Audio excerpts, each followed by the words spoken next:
Welcome to this special presentation about Wolverton and Greenleys in blue, in which you will learn more about this year's entry. But first, a little about our place. Wolverton and Greenleys Town Council is responsible for 5 areas. The original medieval settlement of Old Wolverton with 1960s housing and an industrial estate. The Victorian and Edwardian railway town of Wolverton, developed from 1838, which is the largest conservation area in Milton Keynes, and Greenleys, Hodgeley and Stacey Bushes, 1970s and 80s housing developments of rented and private houses built under the direction of Milton Keynes Development Corporation. The Wolverton and Greenleys area is a comparatively deprived area compared to Milton Keynes as a whole. It has lots of young people and a fairly large Pakistani community. The Greenleys area is among the top 20 most deprived estates in Milton Keynes. However, statistics do not give the whole picture, and most people like living here and find it a pleasant, friendly area with a strong sense of community. There's an extensive calendar of free community events. The area also benefits from being on the Grand Union Canal and River Ouse. We admit that this is not the classic picture postcard place usually associated with Britain in Bloom. However, we find that Britain in Bloom gives us an impetus for green schemes that are even more important in built-up urban areas. The year has been very challenging in some ways. Weather conditions have made things very difficult horticulturally. At one point, we had a hosepipe ban and flooding at the same time. However, the Jubilee, the opening of the new railway station and work on the Iron Trunk gave a welcome boost. The Jubilee weekend was marked by street parties in Cambridge Street and Old Wolverton. There were also fun days at the Community Orchard and at Greenleys Sports Club. Wolverton was chosen to be one of the official beacon sites, and the beacon was situated at Milton Keynes Museum. The Jubilee was also marked by tree planting, with the trees provided by the Woodland Trust together with additional donated trees.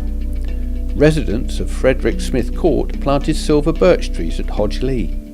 The Congregation of Holy Trinity in Old Wolverton have an ongoing plan to improve the churchyard.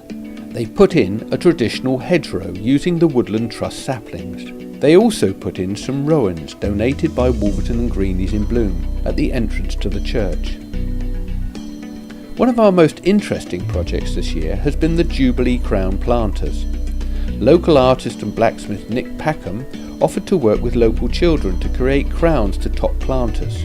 He gave his time free, so we only had to pay for the materials. He created 2 crowns with the Cubs and 2 with Slater Row School Arts Department. The brownies grew the plants from seeds and tubers. The planters were made by Amazing Waste from the Christian Foundation Youth Training Scheme. Work here. You are helping Mum. Oh, of course. Give him a haircut. Yes? Well, it certainly looks a lot better. One of the busiest areas of activity in Wolverton is at the Community Orchard. Doesn't he? Eh? Good old Mr. Dragon. Throughout the year there are events held here including an apple day, Christmas carols with Father Christmas, a themed tea party, even Wolverton on Sea, and the Wizards and Fairies Tea Party in June. Special days are held for the schools and community groups. Young people from the Christian Foundation, together with local residents, assisted with maintenance, including painting the railings. I love having lots of different age groups. They've all got something to give to this site. It's a community orchard, which means I love having every type of person in the community to come here, give their knowledge, their skills. I have learnt such a lot. This place is to get knowledge from each other and learn things from each other, and that's exactly what's happening. We've had the brownies here, we've had the guys from Milton Keynes College, learning disability people. We've got a lovely old gentleman that knows all about railways, knows all about the railway carriage, doing work there. He's about 90 odd. I just love it, the ages, and I love having organised and continue to organise events here. The Secret Garden also has a dedicated group of volunteers who meet up to maintain the site every Saturday morning. and the garden hosts a series of summer Sunday concerts. Community activities like these are supported by the Wolverton and Greenleys Town Council, who give caretaker support and pay for insurance for volunteers. The caretaking team also look after the town hall gardens and some of the planters. They also help maintain the allotments as well as clearing graffiti and rubbish. Funding was secured last year from the People's Millions lottery funding for essential maintenance and improvement to the Iron Trunk, the aqueduct which is on the border of Wolverton and Cosgrove. Another very important milestone this year was the long-awaited opening of the new station building.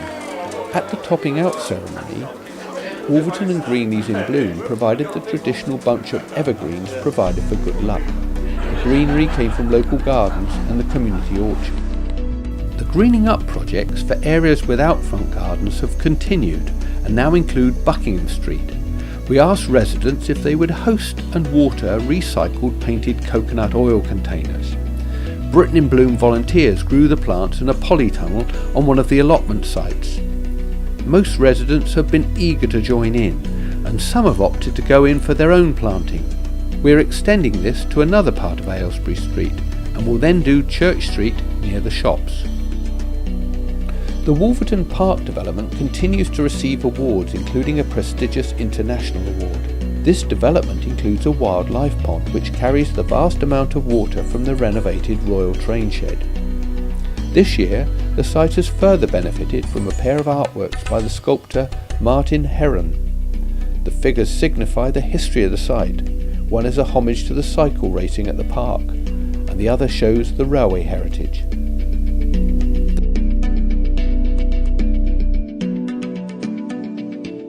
The Scarecrow Festival is a popular event in the local calendar. Many residents join in and create scarecrow masterpieces. There are usually over 100.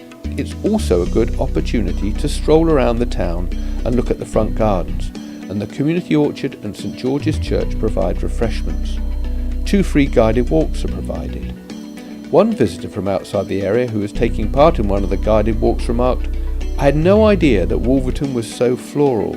All those wonderful front gardens and planters." The Lantern Festival is the longest running town festival. It started as part of the celebrations of Wolverton 150 in 1988 and has been an annual Christmas festival ever since. Wolverton and Greenleys in Bloom's Betty Bloomer mascot was one of the giant lanterns. We've always seen our involvement in Britain in Bloom as a long-term campaign to try and improve our local environment and involve our community in that process. Most importantly, we also saw it as a way of bringing together the very different areas within our town council catchment, to be united in a common purpose. It helps to have a specific focus and makes it easier to home in on problem areas and think about possible improvements. We have many people who are prepared to get involved with improving their local environment, and we're optimistic that this improvement will grow and develop. There is still a long way to go, but we can see how Britain in Bloom is already proving to be a valuable vehicle for making those long-term improvements to our local environment that we seek.